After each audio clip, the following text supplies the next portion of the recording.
Assalamualaikum warahmatullahi wabarakatuh. Kembali lagi kepada pelajaran kita hari ini. Silahkan buka buku kalian di halaman 16. Jadi hari ini kita akan menyambung materi yang sudah kita pelajari sebelumnya, dimana sebelumnya kita sudah mempelajari tentang Asmaul Husna, yaitu ada 4. Yang pertama adalah Al-Mumit, Al-Hayyu, Al-Qayyum, dan Al-Ahad. Hari ini kita akan mempelajari tentang kitab-kitab Allah. Nah, anak-anak semua, jadi Allah itu menurunkan kitab Al-Quran kepada Nabi Muhammad SAW. Dan sebelum Al-Quran turun kepada Nabi Muhammad, Allah juga sudah pernah menurunkan kitab-kitab, yaitu adalah kitab Taurat, kitab Zabur, dan kitab Injil. Dan kita sebagai umat Nabi Muhammad, sebagai umat Islam, diwajibkan untuk beriman kepada seluruh kitab-kitab yang Allah turunkan tadi, meskipun kita tidak mempelajarinya, meskipun kita tidak pernah tahu seperti apa kitab Injil, kitab Taurat, kitab Zabur, tetapi kita harus tetap beriman kepada kitab-kitab tersebut. Dan hal ini sudah Allah perintahkan pada Al-Quran Surah An-Nisa ayat 136, yang artinya, wahai orang-orang yang beriman, tetaplah beriman kepada Allah dan Rasulnya Muhammad dan kepada kitab Al-Quran yang diturunkan kepada Rasulnya, serta kitab yang diturunkan sebelumnya, yaitu kitab Taurat, Zabur, dan Injil tadi. Dan barang siapa ingkar kepada Allah, malaikat-malaikatnya, kitab-kitabnya, rasul-rasulnya, dan hari kemudian, maka sungguh orang itu telah tersesat sangat jauh.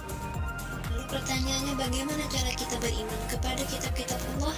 Iman artinya percaya, berarti kita harus percaya dan yakin bahwa Allah telah menurunkan kitab-kitabnya kepada para rasulnya melalui malaikat Jibril. Dan kitab-kitab tersebut juga harus dijadikan sebagai pedoman hidup untuk menuntun dan mengatur cara kita bersikap, cara kita berperilaku, agar dapat mencapai keselamatan dan kebahagiaan di dunia dan di akhirat. Jadi Allah telah menurunkan 4 kitab suci serta beberapa suhuf yang diberikan kepada Nabi dan Rasul yang berbeda zaman dan berbeda pula umatnya. Dan semua yang diturunkan kepada Nabi itu dijadikan sebagai sumber kebenaran dan petunjuk untuk memperoleh keselamatan dan kebahagiaan dunia dan akhirat. Jadi yang pertama adalah kitab Taurat. Kitab Taurat diturunkan kepada Nabi Musa alaihissalam pada abad 12 sebelum Masehi, turunnya yaitu di daerah Israel di Mesir. Dan kitab Taurat ini menggunakan bahasa Ibrani. Lalu yang kedua adalah kitab Zabur.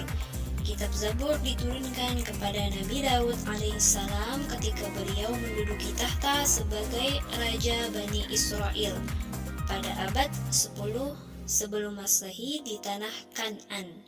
Lalu yang ketiga adalah kitab Injil, diturunkan kepada Nabi Isa alaihissalam sekitar abad 1 Masehi di daerah Yerusalem. Injil dalam bahasa Yunani diartikan sebagai kabar selamat, pelajaran yang baru, atau kabar gembira. Nah, yang terakhir yaitu adalah kitab Al-Quran. Kitab Al-Quran tentu diturunkan kepada Nabi Muhammad Sallallahu Alaihi Wasallam pada abad 6 Masehi di kota Mekah. Dan peristiwa turunnya Al-Quran atau ayat Al-Quran dikenal dengan istilah Nuzulul Quran, terjadinya pertama kali pada saat Nabi Muhammad sedang berkhalwat atau menyendiri di Gua Hira di kota Mekah. Dan turunnya Al-Quran ini menjadi tanda bahwa diangkatnya Nabi Muhammad SAW sebagai Rasulullah atau sebagai utusannya Allah.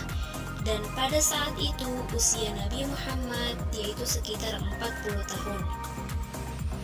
Nah, Al-Quran ini terdiri dari 114 surah dan ada 30 juz dan ada 6.236 ayat. Sebagian ulama ada yang berpendapat jumlah ayatnya itu 6.666 ayat. Al-Quran ini menyempurnakan seluruh hukum-hukum Allah yang terdapat dalam kitab-kitab yang diturunkan sebelumnya. Dan Al-Quran diturunkan kepada seluruh umat manusia sebagai rahmat bagi semesta alam, atau disebut juga sebagai rahmatan lil alamin. Jadi Al-Quran ini tidak hanya digunakan sebagai sumber hukum dalam Islam, tetapi Al-Quran juga bisa menjadikan sesuatu yang bersanding dengannya menjadi sesuatu yang utama, menjadi hal yang mulia. Contohnya, malaikat Jibril adalah malaikat yang paling utama. Kenapa? Karena beliau membawakan Al-Quran. Beliau menurunkan wahyu pertama kepada Nabi Muhammad, sehingga beliau menjadi malaikat yang paling utama. Lalu Nabi Muhammad menjadi nabi yang paling utama karena menyampaikan dan menerima dan menyampaikan Al-Quran. Lalu kemudian bulan Ramadan menjadi bulan yang paling mulia, menjadi bulan yang paling utama. Kenapa? Karena di dalamnya adalah salah satu malam di mana diturunkannya Al-Quran. Sehingga apabila kita ingin menjadi manusia yang utama, menjadi manusia yang mulia, maka tidak ada cara lain selain kita harus menyandingkan diri kita kepada Al-Quran. Artinya kita juga harus mempelajari Al-Quran, harus mengamalkan isi daripada Al-Quran tersebut. Baiklah, itu saja dulu materi kita pada hari ini. Dan ini untuk tugasnya. Ada 2 soal, silahkan dikerjakan di buku PAI-nya. Yang pertama yaitu sebutkan nama-nama Nabi beserta kitab-kitabnya. Yang kedua, tuliskan ayat yang memerintahkan kita agar beriman kepada kitab-kitab Allah.